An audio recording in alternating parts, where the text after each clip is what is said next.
복된 소식 아름다운 소리 AM 1590kHz 시카고 기독교 방송입니다.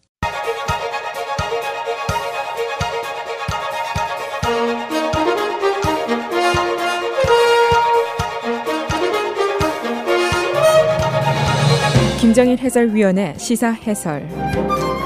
세상을 넓게 봅니다. 삶의 지평이 넓어집니다.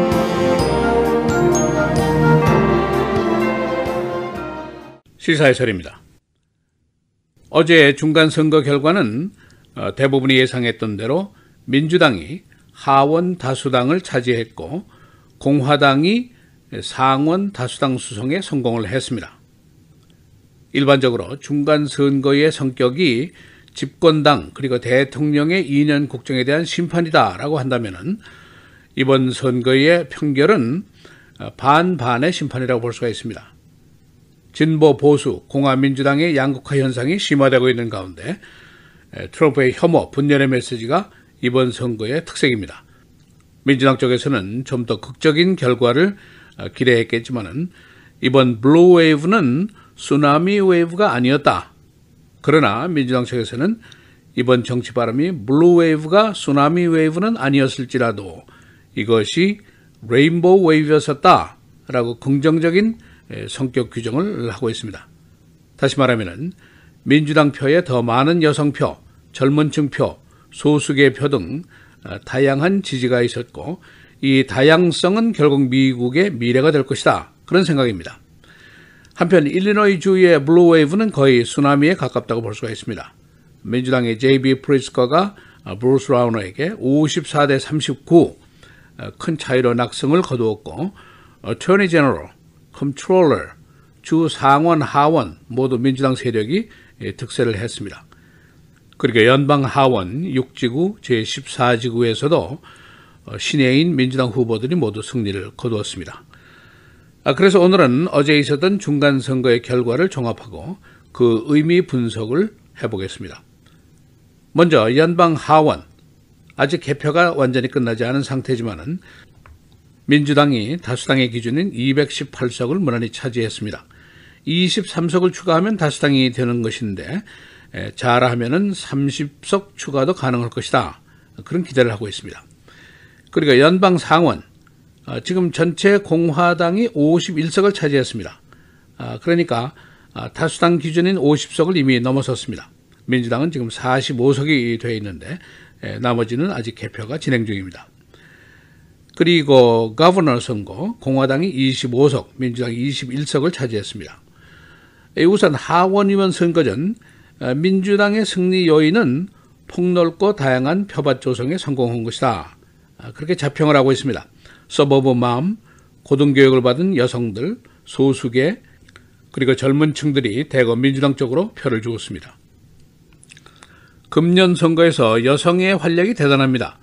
전국 투표지에 오른 여성 후보가 277명이나 됩니다. 하원에만 지금 현재로 88명이 당선이 되어 있는데 개표가 완전히 끝나면 아마 100명이 넘을지도 모른다. 그런 예상이 나오고 있습니다. 그리고 상원 의원 선거, 공화당과 트럼프의 지지 세력인 백인, 근로층, 농촌지역 거주자, 이들의 지지는 변함이 없었습니다.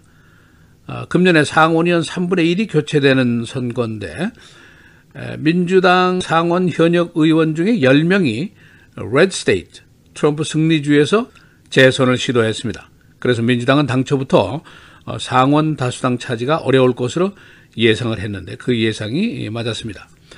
한 가지 명료하게 증명이 된 것이 있는데 트럼프의 지지 세력인 백인 근로층의 지지는 트럼프가 무슨 얘기를 하더라도 변치 않는다. 또 그의 반이민, 반소수계의 메시지, 또 혐오와 분열의 메시지에 이들이 박수를 치고 있다는 것이고 이 세력이 전 국민의 한 절반 정도나 된다는 것이 사실입니다. 소수계 이민자로서는 일단 가슴이 서늘해지는 대목이라고 볼 수가 있습니다. 상원, 하원 중에 민주당이 하원 다수당이 되었으니까 앞으로 전국에 어떤 변화가 있을 것인가 하는 질문이 있습니다. 민주당 측이 트럼프와 공화당 독주의 전국에 강력한 도전장을 낼 것이다 하는 예상이 많습니다. 우선 트럼프의 여러 가지 정치 안건들이 있는데 이 어젠다에 대해서 브레이크를 걸 것이다 하는 예상이고, 또 하원의 권한인 조사권 발동을 할지도 모른다. 예를 들면 트럼프의 텍스 리턴이라든가 비즈니스 딜이라든가 이런 거에 대한 조사가 시작이 될 것이 가능하다 하는 예상도 있고, 그리고 이제 지금까지 여러 번 나온 탄핵 이야기가 또 나옵니다.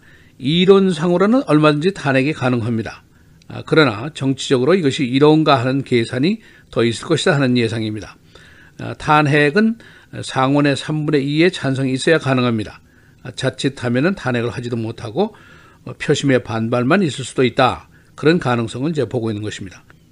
그러나 엑시트 폴을 보면은 민주계 시민 중에 탄핵을 지지하는 사람이 77%나 되는 것으로 조사가 됐습니다. 그래서 민주당 진보계의 트럼프에 대한 미움과 혐오가 굉장히 깊은 것으로 나타났습니다. 그런가 하면 반대로 보수계의 진보계에 대한 혐오감도 고조가 되고 있습니다. 그러니까 미국이 양극화가 되고 분열이 되어 있다. 이것은 이번 선거를 통해서 확실하게 또 한 번 증명이 됐다고 볼 수가 있습니다. 일리노이 주 선거 결과입니다. J.B. 프리스커가 브루스 라우너에게 54대 39로 승리를 거두었습니다. 여론조사 시에 항상 두 자리 숫자로 JB가 앞섰는데 이것이 적중한 것으로 나타났습니다. 그리고 어터니 제너럴 민주당의 과메 라울이 공화당 후보인 에리카 헤럴드에게 54대 43 큰 차이로 승리를 거두었습니다. 리사 메디간이 난공불락 자리였던 어터니 제너럴 자리 16년 만에 새 주의를 이제 맡게 됩니다. 그리고 컴트롤러의 민주당의 수잔 멘도자가 낙승을 거두었습니다. 그녀는 어제 승리를 선언하는 자리에서 브루스 라우너를 향해서 Hey Governor, you fire! 라고 쏘아붙였습니다. 그리고 전국적인 관심을 모았던 제14지구 연방 하원의원 선거, 신예 정치인이고 간호사 출신인 로렌 언더우드이 공화당의 다선 의원인 랜디 헐그린을 52대 48로 이기면서 공화당 아성의 지구를 차지했습니다. 그런가 하면 6지구에서도 역시 공화당 지역의 다선 의원인 피터 라스캄을 션 카슨이 이겼습니다. 그리고 주의회는 민주당이 거의 슈퍼 머저리티 선에 육박할 정도로 다수당이 확실합니다. 그래서 일리노이 주는 중서부에서도 유일한 블루 스테이트인데 그 위치를 계속 유지하기로 작정을 한 겁니다. 지금 블루 스테이트라는 별칭에서 Deep Blue State라는 호칭으로 변모가 됐습니다. 시카고의 어제 투표율은 55.6%, 32년 만에 최고치 기록입니다. 이번 중간 선거는 트럼프에 대한 국민투표 성격이 강한 그런 성격이었는데 엑시트 폴을 보니까 3분의 1이 나는 트럼프 때문에 투표한다. 또 이 중에 40%는 나는 트럼프에 반대한다. 그런 의견을 내놓았습니다. 그래서 두 가지 해석이 가능한데 첫째는 트럼프가 있기 때문에 그래도 상원의 다수당을 건졌다. 원래 중간 선거에는 집권당이 의석을 잃는 선거다 하는 의견이 있고, 또 반대로 트럼프의 분열적이고 혐오적인 메시지로 중도적이고 독립적인 표심이 외면을 했다. 그래서 하원 다수당을 뺏긴 것이다. 그대의 탓이다. 그런 의견도 있습니다.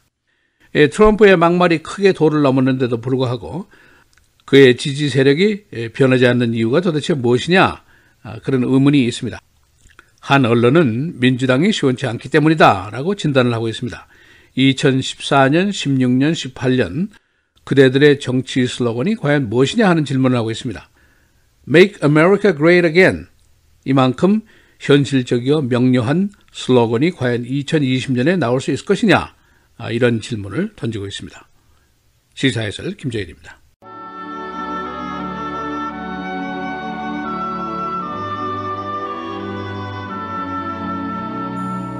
볼지어다 내가 문 밖에 서서 두드리노니 누구든지 내 음성을 듣고 문을 열면 내가 그에게로 들어가 그와 더불어 먹고 그는 나와 더불어 먹으리라.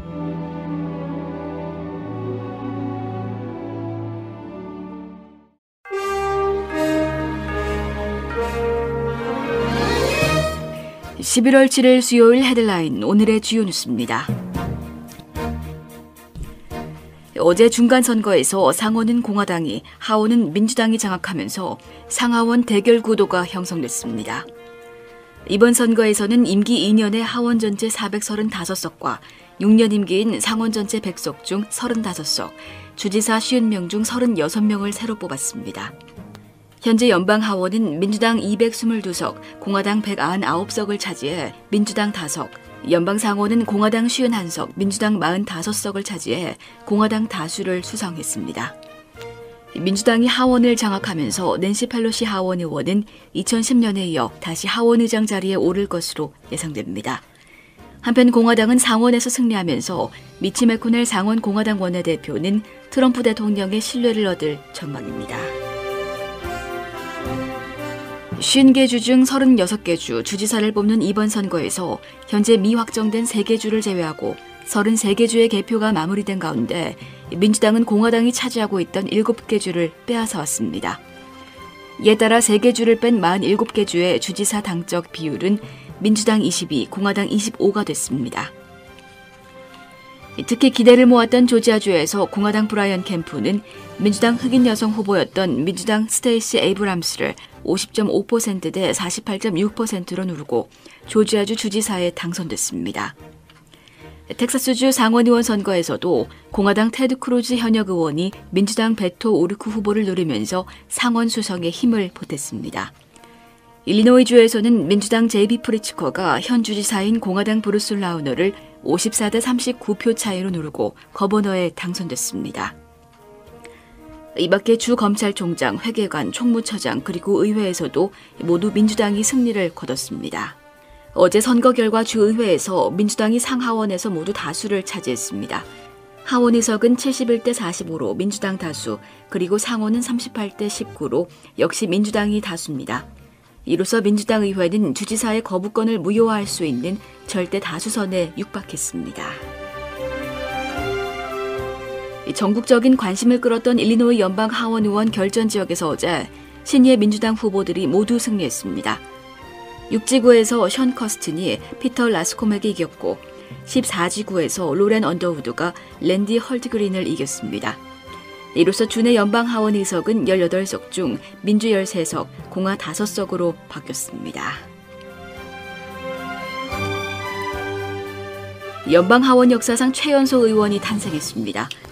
올해 29세인 민주당의 알렉산드리아 오카시오 코테즈 당선자가 그 주인공입니다. 언론은 포르리코 출신의 라틴계 여성이 뉴욕주를 대표해 의회 진출에 성공했다고 보도하며 이번 중간 선거를 통해 워싱턴에 데뷔하는 그를 슈퍼스타로 소개했습니다. 오카시오 코테즈는 뉴욕주 14지구 하원의원 선거에서 78% 이상의 높은 득표율을 기록하며 약 13.8%를 득표한 앤더니 페퍼스 공화당 후보를 상대로 압승을 거뒀습니다. 공화당 소속 영킴이 캘리포니아주 39선거구 연방하원 선거에서 한국계 미국인으로서 20년 만에 당선이 확정됐습니다. 영킴 후보는 개표가 98% 진행된 현재 51.3% 득표를 얻어 민주당의 길 시스네루스 후보를 2.6%포인트 차이로 누르고 당선을 확정지었습니다. 시카고 일원에 측량 가능한 첫눈이 예년보다 일주일가량 일찍 내릴 것으로 예보됐습니다. 국립기상청은 내일 늦은 밤부터 9일 새벽 시카고에 측량 가능한 양의 눈이 내릴 것이라고 전했습니다. 시카고 일원의 기온은 지난 5일을 기점으로 계속 낮아져 이번 주말에는 평균 20도대까지 떨어질 것으로 예보됐습니다. 날씨입니다. 오늘은 가끔 구름 많겠고 바람이 강하게 불겠습니다. 낮 최고 42도, 밤 최저 27도. 내일은 대체로 맑은 날씨 보이다 차차 흐려지겠고 밤부터 비나 눈이 내리다 기온이 내려가면서 눈으로 바뀌겠습니다. 낮 최고 41도, 밤 최저 32도. 금요일 흐리고 밤사이 내리던 눈은 오전에 그치겠습니다.